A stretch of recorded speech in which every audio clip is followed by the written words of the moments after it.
Um, that sounds space age and very important. Yeah, I love it. And Husni, what about Misfat? What are the biggest challenges facing the youth in Oman there? Actually, as the old settlement, Misfat al-Abriyeen was having a lot of challenges in infrastructure. We had made this as an opportunity by cooperation with the also national organization, the Ministry of Heritage and Tourism. So we involve also private sector to enroll the CSR funds to make the basic infrastructure required for tourism. And from that time, we started to have a good flow of tourism, enriching also the experience by having diversified activities within the old settlement. So people, while coming, they can enjoy different activities also by connecting the youth as entrepreneurships programs, so they can do their own projects within the old settlement. Yeah, that's great, because when I went there was a lot of hiking, and there were so many different activities that you could do in Misfat. So that's great that the youth are getting involved in that. And what about you, Enric? What's happening in Ordino? What are the challenges facing the youth there? In Ordino, as being also recognized in 2020 as a biosphere reserve, so we've been working towards preserving our heritage and our traditions.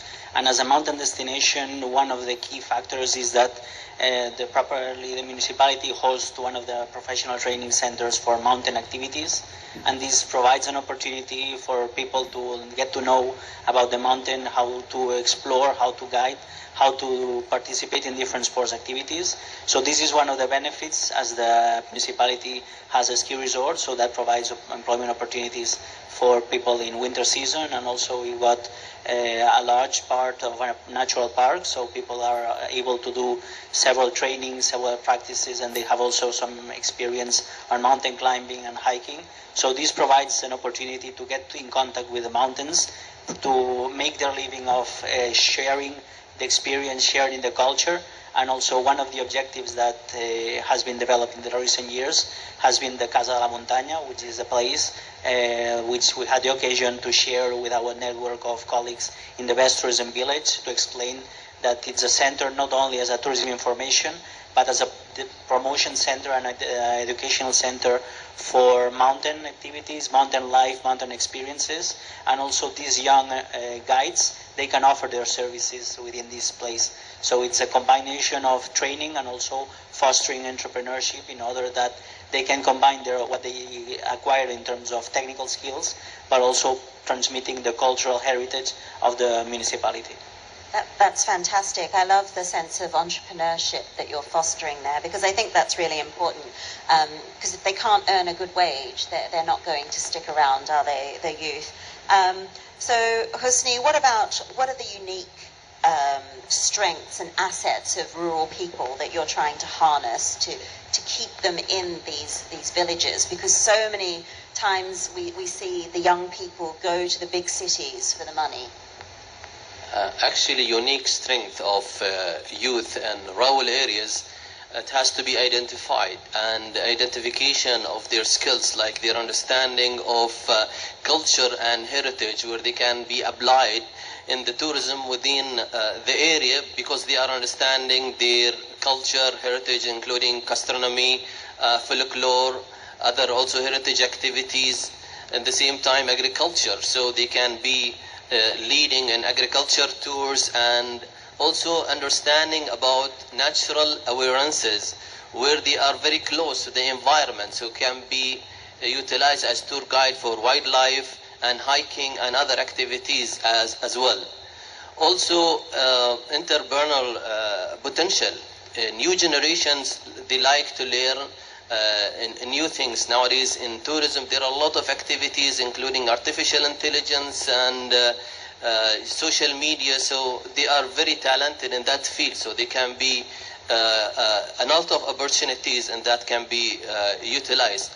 Also the community connections, because they will be like a bridge between the tourists and the local community, and they will make the tourism more authentic. So authenticity of the tourism can be built by utilizing the youth to connect and to be the bridge between tourists and local communities to enrich the tourism. I think you've touched on a really good point there. Social media is also plays a big part. And when I was in Misfat, where they also had VR headsets, which is quite cool. I'd not seen that before. If you've not been to Misfat, and I'm assuming this is also a challenge for many other rural villages, there's a lot of steps, so it's difficult to get around if you're a bit older or if you have mobility issues. And the VR headset was an amazing way to connect people. You know, you could still visit without having to do the hikes. So I thought that was really interesting. Enric, what about the youth in Ordino? You know, you were mentioning about the mountain guides and the skills. How's that been received?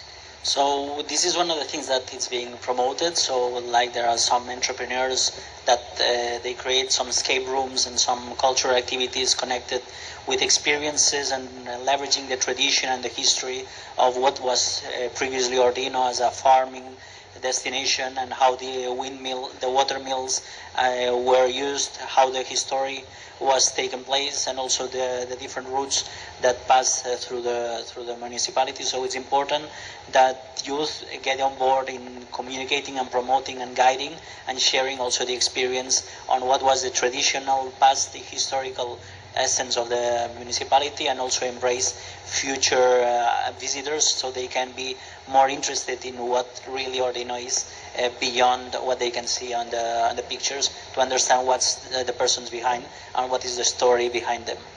Yeah, I think that's really key, isn't it? It's as you say, it's getting the youth to bridge the gap between the old and the new. Apolónia, what about the leadership opportunities for youth in Cumeada? With the Starlight, is it the Starlight project or the Starlight tourist destination project? What sort of leadership opportunities are you offering? Well, as I said before, in terms of leadership of youth, it's really important, because we are not just talking about a project of tourism.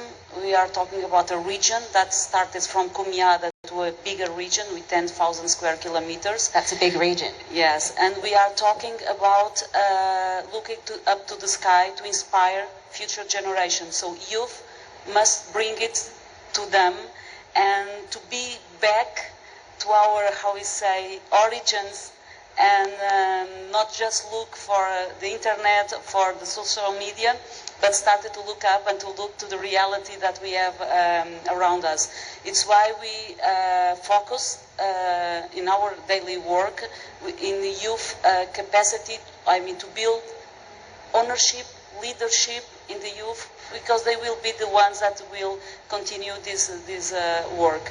And as I told you, and we talked before, fight light pollution is really a complicated issue, and they are the ones able to support their parents, their grandparents, to look more to the stars and take care more of our spaceship that is Earth, and thinking that we live in a beautiful place. So